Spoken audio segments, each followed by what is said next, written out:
Thumbnail says it all. This has been a balmy season.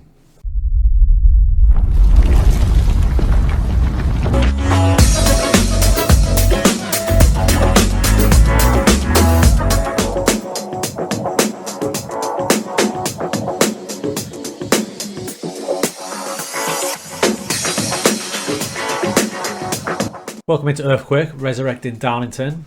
We're in season 4. Forget what episode we're on.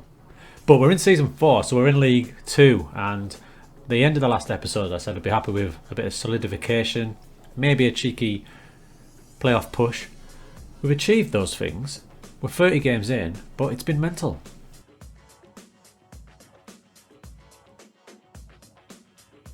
So we're expected to finish 22nd. So we smashed that. You can see our little Darlington highlight there. We're 6th in the table. Take a little look closer though at the league and what's been going on and why this is the most mental season that I've had on this game. So we'll focus on us first. Darlington, 6th place. As we scroll across there, 30 games played. We've only drawn one game. We're either winning or losing. There's no in between this season. We've won 18 games, which is the most in the league. Unfortunately, we've lost 11. Which is the most in the top 10. We've scored the most goals, but we've conceded 34, which again is not too bad. We've got 55 points. All good, right? 6th position. Homing in on those playoffs. Looking a bit closer though. Top of the table, Bolton, 59 points. So we're only 4 points off top. Remember, 3 go up in League 2. Second place, Forest Green of 57. Third place, Leyton Orient of 56. We're on 55. So we're 1 point off automatic, which is brilliant. As you look a little bit closer, even more, right down up until 10th position, 52 points, any team from the top 10 with 16 games to go can win League 2.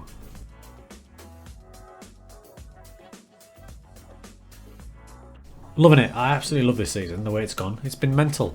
I've lost more games than I've lost the combined 3 seasons before this, but it's alright because we're winning games and we're winning them well, and we're only just losing. Some of the games we've lost are balmy. We've been totally dominant, but we've somehow managed to lose. I guess that's down to the fact that we've stuck with a 4-4-2.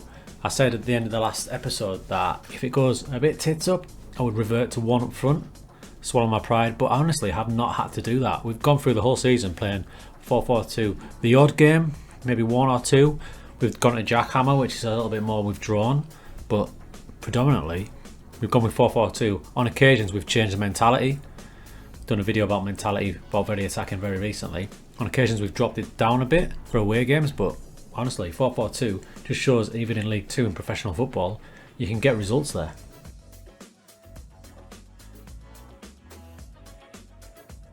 It's been a bit of a mixed bag with the signings we brought in the summer. If you remember, I brought in quite a few quality players I was really excited about. The main one I was excited about was Charlie McCann, and he kind of sums up the way the season's gone.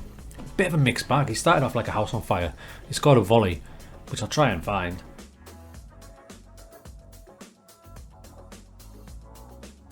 But he's only started 16 games because he's been a bit inconsistent. 2 goals, 3 assists, and his average rating is only 6.7, so he's struggled a little bit. On the other hand, his midfield partner we brought in, Daniel Williams, in on loan from Swansea, has just had a brilliant season. He's a more withdrawn midfielder, but he's scored 6 goals, 12 assists from midfield with an average rating of 7.1.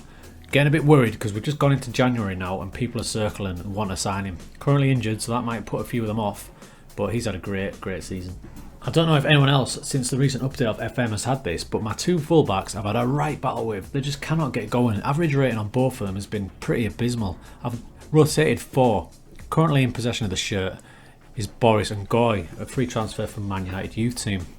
He's got everything I need in a fullback, but 13 games, 6.5 rating, no assists from fullback. It's not really good enough, is it? On the other flank, we brought in Jack Hunt, who is a bit of a more experienced player, just recently, but again, he's had time to settle in now, 11 games, only 6.4. These aren't good numbers, and they're letting the side down a little bit. If I could solve the riddle of the fullbacks, I think we'd be pretty much certs to go up, because the 2 centre-backs are playing great. Hull has been a great signing. Dodgy haircut and all, look at that, Jesus. But 27 games, with an average rating of 7, he's even chipped in with 3 goals. Ball playing defender has been great. So the riddle for me at the minute is the fullbacks. Prior to the patch they were doing alright. Since the patch, awful. This schedule tab basically shows the season and what's happened. I mean, you can see red, green, red, green, all the way. One solitary yellow there, the draw with Colchester, but all the rest, we win 3, we lose a couple, we win 3, we lose 1. It's just crazy. Some of our games we're absolutely smashing opponents. 4-1 there. There's a 5-0, there's a couple of 5-0s involved. And our biggest defeat has been this one, 1-3 against Leyton Orient. And that is why I haven't changed my tactic, because I know there's not a lot wrong. If I just click on any one of these random defeats, so let's say Burton Albion, I can pretty much guarantee the stats will be in our favour. There you go. Burton Albion, 2 shots on target from 5 whole attempts with 3 corners. Look at ours, 18 shots, 8 on target, an XG of way higher, corners 11, possession 62%. That's the way the game's gone for us this season. Total domination, but just not putting it in the back of the net. I've glorified the fact I had 4 strikers at the start. The legend that is Montel Gibson, it seems League 2 is a step too much for him.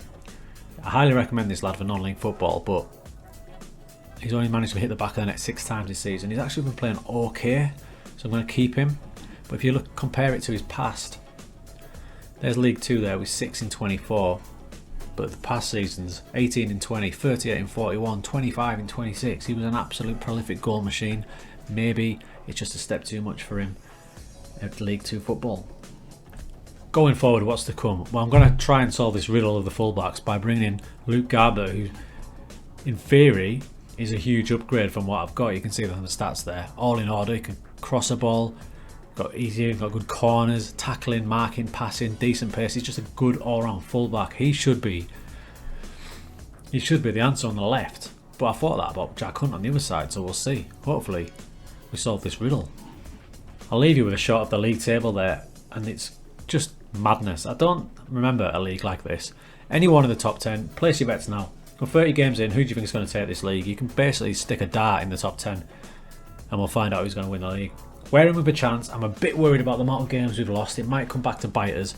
If we end up getting promoted from this league with 30 games left, it could be a record amount of losses that get us up. 30 games, 18 wins, 1 draw, 11 defeats.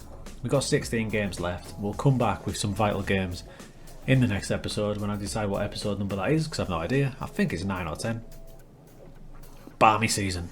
But 442 is still doing things.